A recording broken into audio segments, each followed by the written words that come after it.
Welcome back to ITAD Talk, and part 3 in this series. Now here is your host, Jeff Bittner. And some people will call it greenwashing, but I'll say even if it gives us a little bit of an advantage in doing a better job of managing that material, I'll take the greenwashing title. Yeah, I mean, and it, you know, what you're saying kind of reminds me of some of the horror stories that we would read in the e-scrap news or something like that, where these companies would be, they got the tractor out back and they're burying CRTs or they're stacking them up in warehouses. And there's, $8 million of them or something, or it's going to cost that much to recycle them. And wow, it's just really tragic what some people have done. So.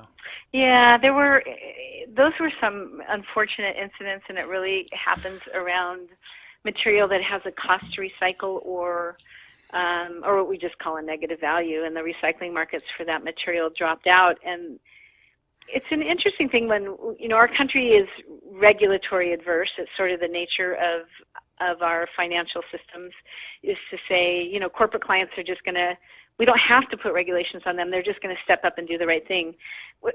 And I have to say that it is not true. And our industry is a perfect example of that. But when I go to other countries, we travel a lot and do audits other places. And I ask them things like, do you have a closure plan? They stare at me blankly, and we have to have a long discussion about what that means. Because it would never occur to them, either a corporation, private entity, whatever it is, to walk away from a situation like that. And if it were to occur, something really catastrophic were to happen, the government would step in. In the U.S., when something like that happens, when we walk away, it's in litigation for years. And a good example of that is the CRT Glass cleanup. I mean, just recently, a couple big companies finished the contracts to clean up some of the CRT glass that has been sitting in buildings and sitting on properties for years. I know. Just think about what that took that long with litigation. Just think about what that cost the landlord to have all that tied up in there. Yeah. Oh my gosh. I mean, the poor landlord in Phoenix, Arizona, his buildings have been full for years. So he's lost all that revenue. He's been arguing. He has attorneys. The Arizona DEQ has attorneys. All the recyclers have attorneys. They're finally settling, but in the end, it just hurts our economy on so many levels. Wow.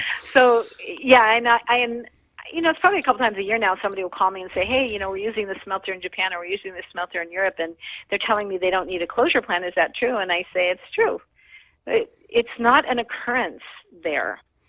So I think this experiment of, assuming that if you're making a lot of money as a corporation, you're going to take care of your community, it's just not true.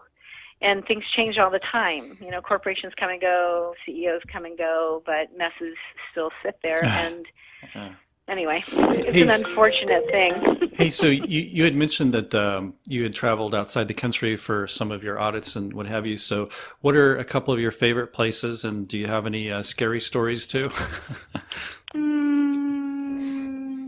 I really like Japan. The smelters there. We have a lot of smelters that we visit there. There's probably 6 that we visit. We typically go every other year, but we've not gone a couple years recently because of COVID.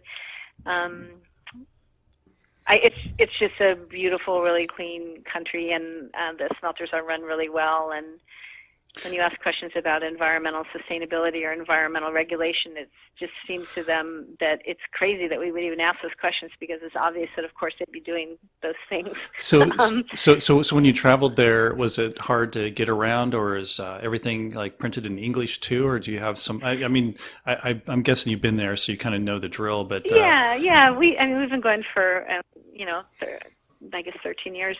Japan is one of the countries that doesn't have a lot of English-speaking people, but people are really friendly, and there's also not a lot of English signs. So, when we go to China, there's English signs. When we go to Europe, of course, there's things in English. But Japan is not like that, and so it is a little bit more complicated sometimes, and I do use public transportation because it makes the most sense. So trains are a little bit hard, and people who always usually step up and see me, that I'm really confused, are usually airline stewardesses. They're so sweet, and they'll say, do you need help? And I'm like, yes! I cannot figure out how to, what platform should I be on? But all of us love traveling in Japan and Europe and South Korea. Those are the countries that we tend to go to the most. for the most part, I would say. And then Latin America, I've done a lot of work in Mexico, Central America, South America, and did a big project with Siri. In fact, we're going to be doing so a question about South America. So is most of the equipment really much older than what's in the U.S., or can you tell us a little bit about what the footprint looks like down there?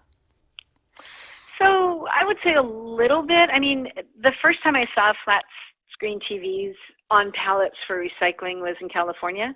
And I say that because if you want to see what the next material to be recycled is, it will be in the recyclers in California, because we're a fast-moving economy and we go through things quickly here, which I'm not sure is a really positive thing.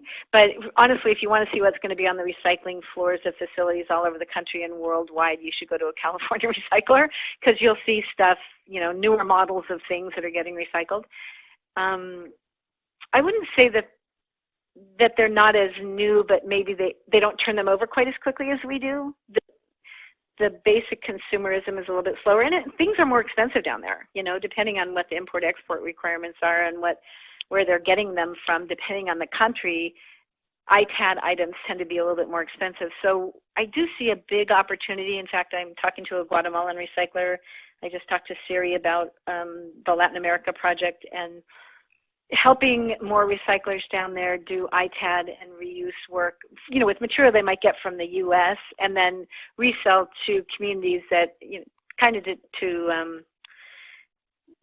fix the digital divide, so to speak, with people with a little bit less money, helping them to get computers, helping them to get internet access, that kind of stuff in poorer countries. So that, and they're our neighbor, they're not far from us, and we should really be taking advantage of that market if we can. So yeah, I was just thinking about that. That's a really good thing that you're doing down there, because we've had a lot of people from Central America come into the U.S. looking for jobs, and I guess the unemployment opportunities aren't as good. So I mean, anything that could be done down there to stimulate and create business and jobs would be a benefit for the people and the country.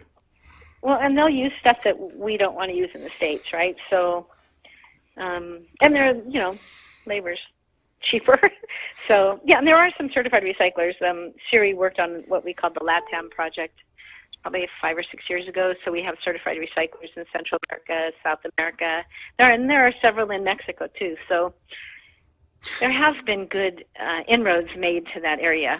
Yeah, and a lot of the recyclers need partners in those areas. So if you're a recycler and you work with a big manufacturer, you might need a recycler in Brazil or in Panama or in Ecuador.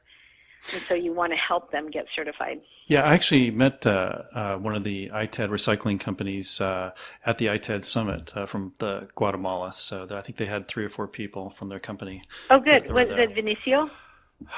I'd have to pull up his business card. Yeah, that's okay. He is somebody I'm working with right now to try to help him get certified. So one other thing I was going to ask you, how many companies are R2 certified and ESteward? Because I know it's kind of a short list. I don't know. I would say out of our clients, we actually had 2 drop it during COVID. So when they dropped it, they dropped the ESteward portion or the R2 portion? They did. I also have a few companies that dropped the R2 portion. So, I mean, I think there's a little bit of movement going on between those 2 standards. I don't know the number for EStewards, but I think it was 70, 75, might be higher now. But there's a little bit of movement between the 2 standards right now. Some people are saying, oh, R2 is going to be too hard, I'm going to do ESteward. Some people are saying I don't need to have both standards.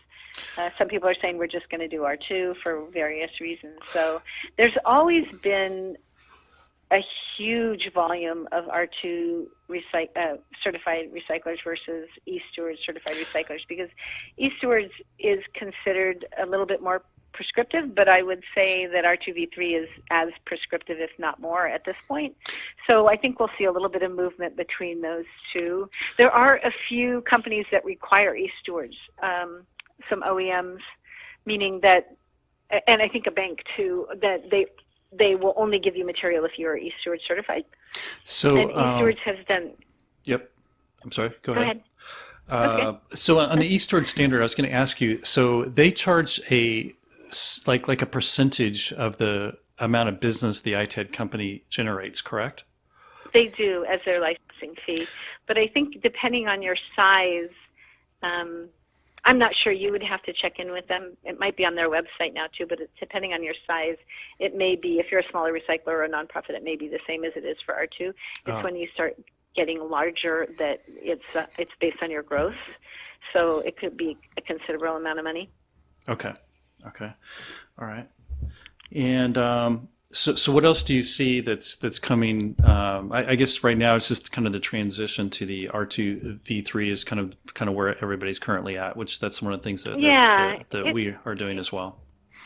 It's a big change, I think, for everybody. Part of the big change is having an inventory control system, or what we call an ERP, or having something that is similar to that and being able to demonstrate tracking throughput throughout the facility, so that at any point I could walk into your facility and find a gaylord of something and pick it up and say, where is this in your process? Tell me, is this data containing? Is it sanitized? Is it in inventory? So that accountability for your inventory and your processes is new, but it also allows you to be better at business. So as we're training people on getting prepared for this, and one of the things I say to them is this is a better way to manage your business, because you know what's on site at any given time.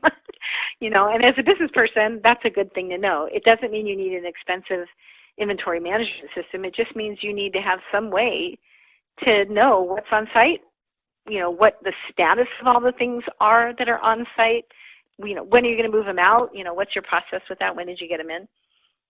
So basic things that are typical, say, in a grocery industry or something like that, we're sort of pushing our industry to be better at that. And I guess the other thing would be data security, above and beyond even what the standard says, but your internal security around your systems. So there is an ISO standard called 27001 that sort of manages that. It's a pretty intense audit process, but it is really about your contracts, your personal information of your employees, all of the records and information that you have that run your business. How do you secure that? How do you secure that data? That's correct. Yeah. It's huge. So just to switch to a fun note, have you been able to take any time off work or go on any trips or anything? No, actually, I used to travel about 120,000 miles a year, and that stopped on middle of March 2 years ago. Wow. And I sort of don't mind it. I've been doing it for 25 years, and honestly, it's fine to not be traveling. I live in a nice area, and we have a little Sprinter van that we have been visiting people with, but we are going to Hawaii in a couple of weeks, which is pretty exciting. And then I'll go to the e-Scrap conference. That is if the governor of Hawaii doesn't shut it down. Yeah, because possible. I think, was it last month and this month they said they didn't want anybody to come? Yep. Yeah, okay. He asked people to wait till the end of October. But I had already gone into my non-refundable month prior to my, so I'm kind of where I am, and that's okay. And then I hope that we can get to Japan next spring. I have a sense that we may not, but I would like to get to Japan and South Korea and do those audits. And then, I usually go to the UK, Belfast, and then we have clients in the UK and then one in Ireland.